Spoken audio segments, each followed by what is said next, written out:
access technology. We had discussion on the FDMA. We had a discussion on TDMA, as well as we had a discussion on a CDMA, multi-carrier CDMA or code division multiple access. What we observe in these three is that obviously your channel is going to be divided into some sections and that will be allocated to a particular user. So that is what here they are trying to do.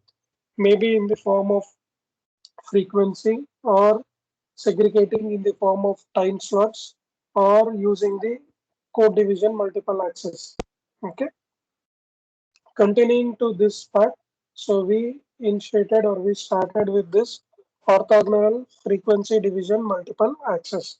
So it is similar to the FDMA technique, right? The frequency selection that they have changed little bit. Okay? And to understand those things, he has given these 8 parameters, which is normally we will find in the multiple access technology. Right. So we understand that we need to divide the channel into the segments, right?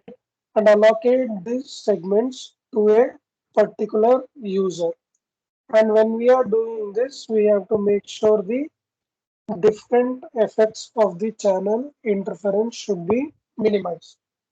So we have number of active users, total number of subcarriers, number of subcarriers per active users K, envelope of channel gain, transmit power, AWGN power, spectrum density, which is sigma square, total transmit power available at the base station, and total transmission bandwidth. Right? So these are the parameters which we need to take care when you are using this OFDMA technique. So continuing to this part, we have this block diagram. So yesterday I was telling that there are two particular types. One is the downlink, one is the uplink, which is this one. So there is a change between downloading your data and there is a change between uploading your data. You will be thinking that so downlink and uplink it is with respect to a particular user. Okay, but that is not the case. Why? Because you being a user, which is a mobile node, but there will be a base station, there will be a node, a path node, which will be used for your transmission. So you might have been observed with respect to the servers, mobile users. So in the seventh semester, you have that VLSI cadence lab. So there was a server over there. So server access was given for 20 systems and 20 system at a time it can be active. So if somebody has logged in, you cannot see the output. Why? Because somebody other person is already logged in and they are going to check. And once they close a tab, so then access will be given for you. Right? So that is the same concept here which they are trying to do it. When it is active, right, you allocate the channel, then you process your data.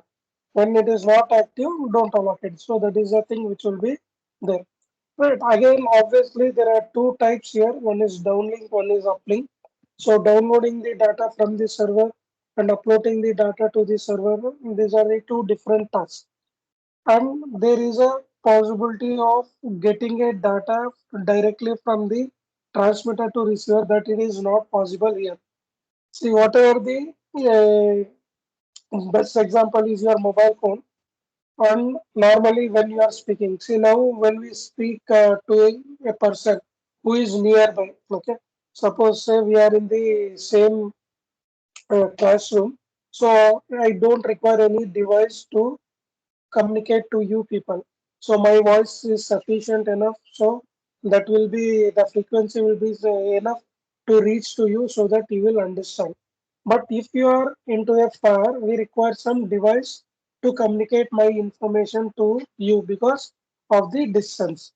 But here in this technology, whatever data, the mobile phone which you are using, if I want, if the people is nearby to you also, you are communicating through a mobile phone. So direct from one mobile to one mobile, there won't be any link. Okay, it is just like So this is one mobile phone, okay, which I call it as a TX, and this is one more mobile phone which I call it as a RX, which is a receiver point, right? And the distance is very small. I can see a receiver, but even though when I am using a device which is a mobile phone, right? So there is one more mobile phone at the receiver, so there is no direct link here, okay, which can be reached. If I am speaking without these devices, and if this receiver is nearby, so my voice will directly reach to him. I don't require any devices. Right. If I'm using a mobile phone, so there will be a server or a node or a base station. So my data should reach to this one, and this from this it has to reach to this one. So I am transmitting data, right? And he is receiving the data from this base station. Okay. So medium is in between this base station, which is going to do. And whatever data I wanted to share to him, it has to pass through this base station and it has to reach. Right. So for this base station, I am uploading the things. Okay. And for this receiver, from this base station, he is downloading the thing. So now this receiver will be taking this OFDMA downlink receiver, and this transmitter which I am transmitting, it is going to take OFDMA uplink transmitter. So there is a difference, right? So that is why you are having four block diagrams for uploading to and for downloading to. Okay. So first we will go, almost both are similar, little bit changes which we have done. Okay. So one for a this is a basic flow of a OFDMA, except for now, K users will be sharing L subcarriers, where user being allocated MK subcarriers. So what is this L subcarriers and what is this MK subcarriers? It is just this value which is going to do. Right. So user one, so he is allocating this block, and here in this we are having multiple slots. So here the slots which they have given is that for 64 subcarrier is 1 is to 16. So user 1 has still around 16 left out. So 16 slots are there which I am using as a subcarrier for my transmission, right? So that is how they are going to do. First, I will just read out all the block diagram names and their expansions so that it will be very clear to you. Okay. So there is no in detail again explanation of the each block. Orally, they have said that this is a OFDMA transmitter which will be looking in this way. So obviously for a transmitter type, so I also can transmit, you also can transmit because there are multiple number of users as we have seen in OFDMA. So here you can observe that there is user 1 can have a 16 slots, user 2, 3, 4 having slots of 17 to 32, 33 to 48, 49 to 64. So there are four users having 16 slots each. Okay. And that is how you can divide here also. So user 1, user 2, user K, and user are the bits which is going to be transmitted. And this complete block we call it as a adaptive modulation and coding, which is nothing but your AMC short form, right? So what is this modulation and what is this coding we do? So you might have observed in the communication and you have observed in the information theory subject coding, right? So whatever signal will be there, it will be not reached to a destination point. Why? Because the signal frequency is very minimum. Signal frequency is around 500 hertz, right? But your distance is around 2 kilometer, right? So 500 hertz you cannot carry to the destination. So you require a carrier wave, which is nothing but a modulation technique which you are going to do. And here it is saying it is an adaptive modulation technique. So adaptive modulation technique means so it will provide you for all possibilities of transmission of the data. Maybe in the amplitude way, maybe in the frequency way, or maybe in the phase modulation. So everything it is giving. That is why the name it as a adaptive modulation. So you are doing modulation part and you are doing encoding part. So why you do encode? Because you are using a common channel, you are having multiple users, So there will be a confusion. So that is why they want to have a coding techniques to this one. And for this adaptive modulation coding at AMC, so first block is of FTC, forward error code. Okay, forward error code or forward error check. So it is before transmitting the data, you are going to do a coding techniques, and that coding technique, whether it is correct or not, that it should be clear, right? So that is why they wanted to have. Now you see that forward error coding every time they will do. Now you take any of the apps, right? So I'll just take apps of with respect to the COVID only. So when you are logging in, it will ask for your user number, which is your mobile number. So when you put or when you enter your mobile number, immediately one OTP will be generated. So when you enter with that OTP, right? So you are going to log in into that portal. If you are already registered with the because now in the COVID app you can register around 4 people, and those 4 people can be registered via using authenticate ID proof like Aadhaar card and other stuff which is present. Usually it will allow add with respect to the Aadhaar card only, maximum number of times. Okay. If you don't have Aadhaar card, you have to go for other things. Now what happens is that one time I have registered, I've enrolled my name, my family member names, right? And I couldn't book this slot. Next, what happened? Next day again I want to open it. So I need to log in with the same mobile number. So when I log in, already whatever data which was been stored earlier, it is already present. So this facility, it is been done with respect to, because identification, it is done with respect to your mobile phone and that OTP. See how many people will be using that app for booking this slot and how many OTPs it will be generating.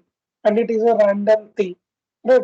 So it should not fault. And one more thing is that if there is any issue in any of the thing, so we can know what actually it has happened, because the debugging also it will be very easy through with respect to your mobile phone. And same case which has happened in this is a real time example which I happened because I had booked my mother vaccination slot into the app. So March 30th I had booked this slot. Okay, maybe you may have also faced this problem at your end also, but I'm telling my experience what it has happened. So I booked this slot for 30th March, and then on 30th March I was busy, so I couldn't take my mom for the vaccination. So I didn't went there. So neither I cancelled the slot. So usually what we will do is that when we are not going, so you should cancel the slot and you have to reschedule. But due to my negligence, I didn't cancel the slot. So it was there active and I didn't went it. For 2 3 days it was like that only. After 1 week, so here itself that BBMP slots it will be there, right? So my mom went and she said that this she gave my mobile number only, and it was active. So she took the first dose. So now I had slotted book into a different hospital, and she had taken vaccination into a different hospital. So these two are not matching. Right. But for these two things, the identification is what the Aadhaar card and my mobile number, which were common in both the things.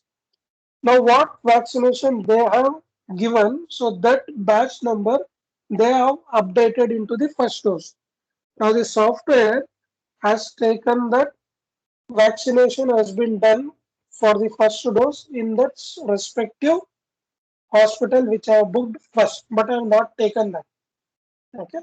So this was the issue was there. Next, what happened? Anyhow, we got vaccinated. I also didn't bother about what is there in that software and all those things. So next, for the second dose, when I wanted to slot that one, it is showing that it has been already expired. So it was not possible from my end to book this slot.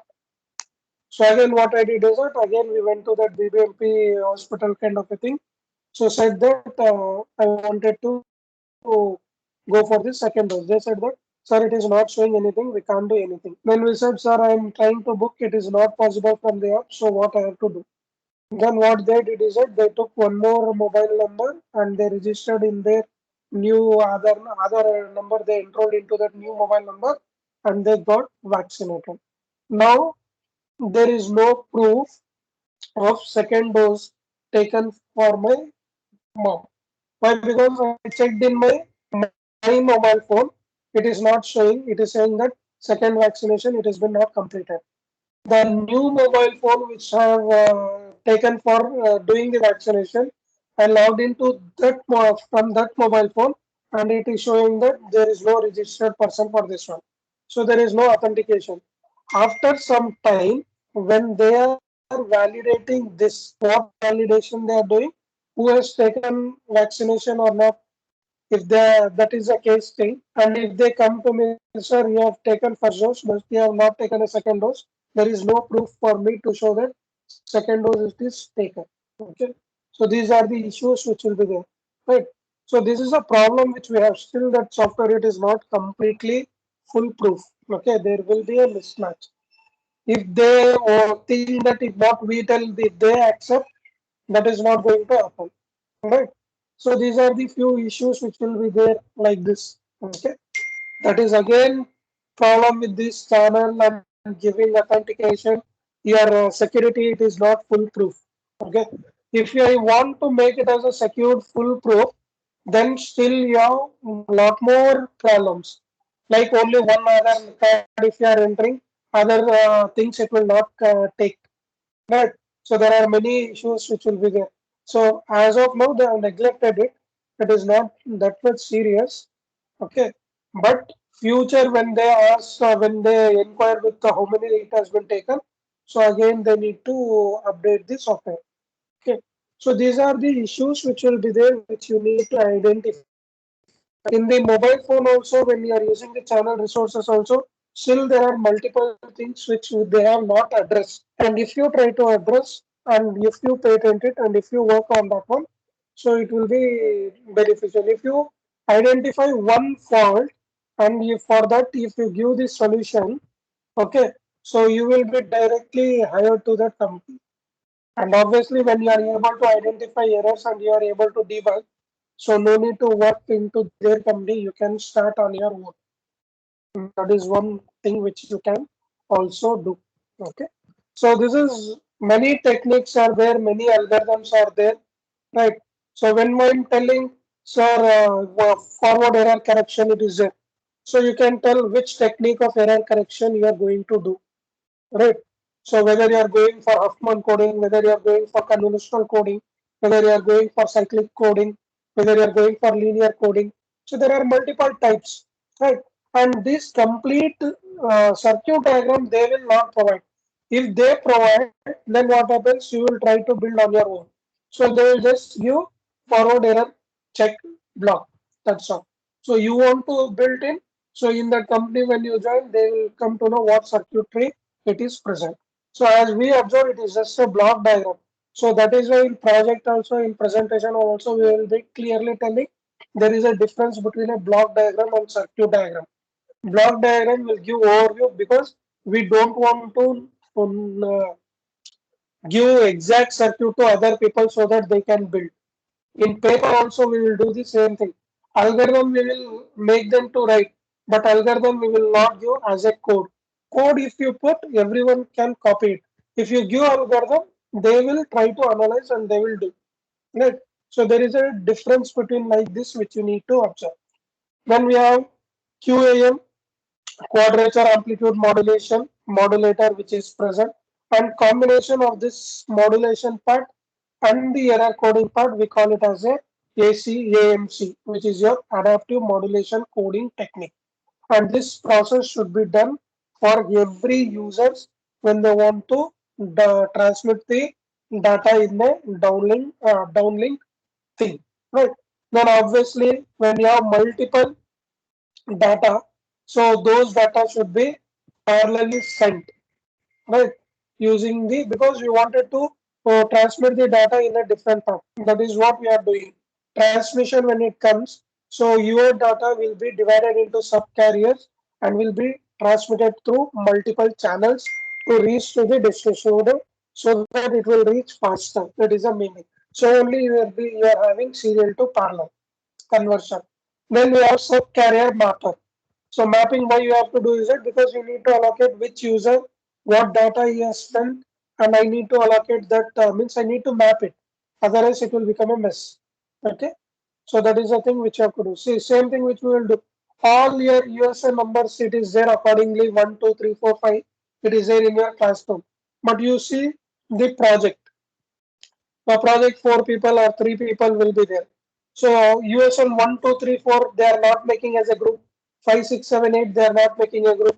Maybe USN 1, maybe USN 10, maybe USN 20, maybe USN 50. These 4 people are in one group. So how you will call? How you do presentation for project? So USN 1, I will call you present. Then USN 2, I call present. And USN for 10, who is in mapped with USN 1, again he will repeat. So we cannot do like that. So what we do, we will make in a group, and for that group, we will call it as a batch. So we will tell that batch 1 student who are there, you come here because we call it that it as a mapping. Right, you map all those things and you send so that decoding it will be easy. That is a point which you have to do. Then again, inverse fast Fourier transforms, which you are going to do for n point users which have been present. Then convert this parallel data into a serial thing, add cyclic prefix for that one. Then you transmit the data over a channel, and through the antenna, it will reach to the particular thing. Right. So this is the first part of your OFDMA downlink transmitter, which is going to happen. Right. Similarly, for the receiver part. Okay. So receiver part.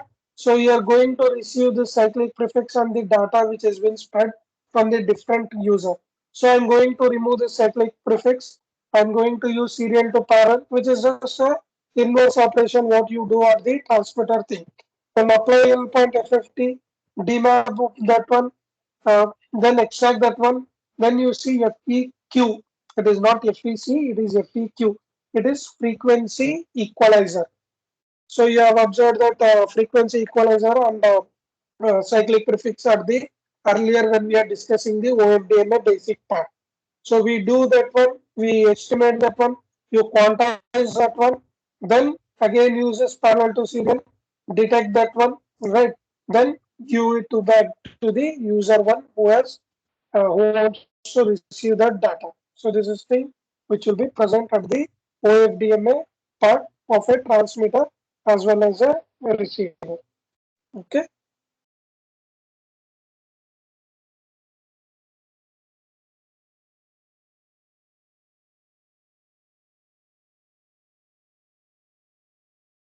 Right. So this is a OFDMA downlink transmitter and a downlink receiver. So next we add a uplink transmitter and uplink user. And you can observe here that it is clearly mentioned OFDMA uplink transmitter for user 1, where user 1 is allocated subcarriers of 1 to m out of L subcarriers. So we have taken user 1 where we have taken 16 slots were there. So out of that 16 slot, one slot I'm going to use for my transmission part. So what we have discussed here, same thing, instead of your multiple, we will be having a single because I am uploading a single data, right? I am single one uploading. Here it is what transmitter with the downlink, right? So there is a difference between this uplink and downlink type. So uploading to the base station, so you have to go for this part. So user one only will be present. Do FEC forward error correction, QAM serial to parallel, upload OFDMATs for user one, subcarrier mapper. Then we have these two things, L point AFFT for the M channel. This will be allocated with a zeros, right? So you can observe that here we have multiple users, so we have these point. Now here what we have, we will take only how many slots, 16 slots are there. So first 16 slots only he needs to travel.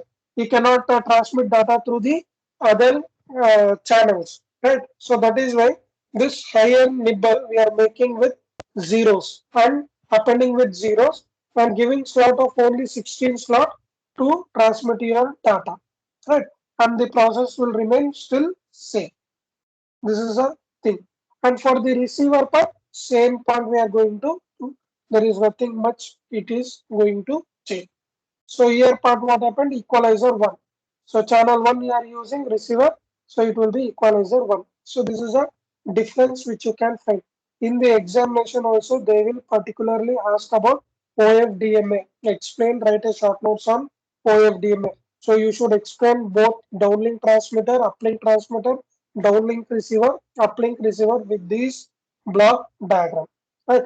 Each of the active K users who by design have orthogonal subcarrier assignments are aggregated the receiver and demultiplex after FFT. Okay, so this is the information which is present. Clear. So after this, we are having this OFDMA advantages and disadvantages. So I want you to work. Okay, you need to open the textbook and try to know what are the advantages of the orthogonal frequency division multiplexing part. Okay. So again, it is a single carrier. So what we have done with the OFDMA, this plot diagram, same point, again it has been repeated here. Single carrier, frequency division, multi-carrier. So you can see there is only single thread. So the block diagram, what it was earlier for the uplink, it is same with respect to the single carrier FDMA technique. So again, it is repeated. Okay. So you may expect one question on OFDMA or you may expect one question from SCFDMA, right? Both will be for 10 marks question they will ask. So you need to write up this block diagram and you need to explain each of the blocks which I had explained to you. And one more similar question, it was advantages and disadvantages of OFDMA. Similarly, you are having advantages and disadvantages of SCFDMA. So these two topics you can take it from the textbook.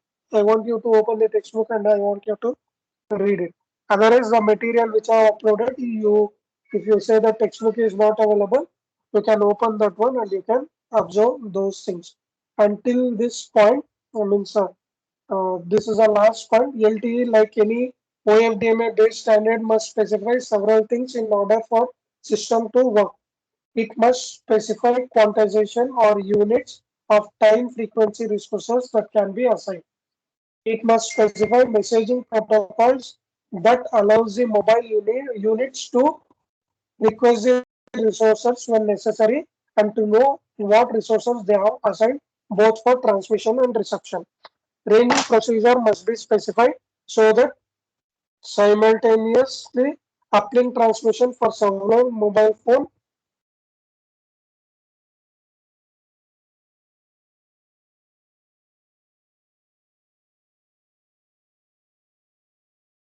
transmission. Ranging procedure must be specified. Again, you observe that LTA time frequency grid module, it is given in module 3.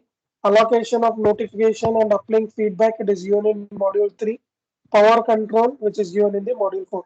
So these are the different topics which has been related to this one. Still, if you want to have this further information, so you can try to analyze the things. Okay, this is a one thing, right? So one more information what I want to tell is that till this point will be your question, okay? OFDMA and SCFDMA in LTE.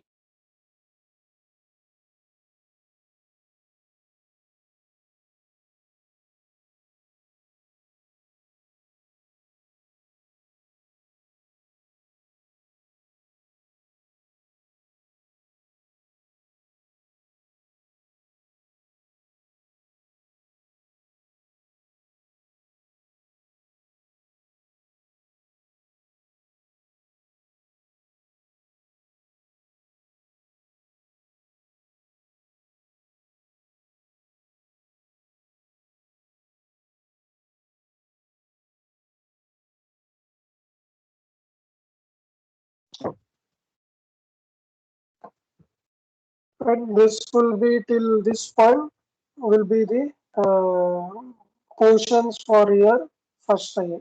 which will be starting from 24. Now, one more thing is that for that invigilation, we have created one link for that one. I will post it in the group. I'll just post that link into the group, and I wanted to you people to log in that one and see. Okay.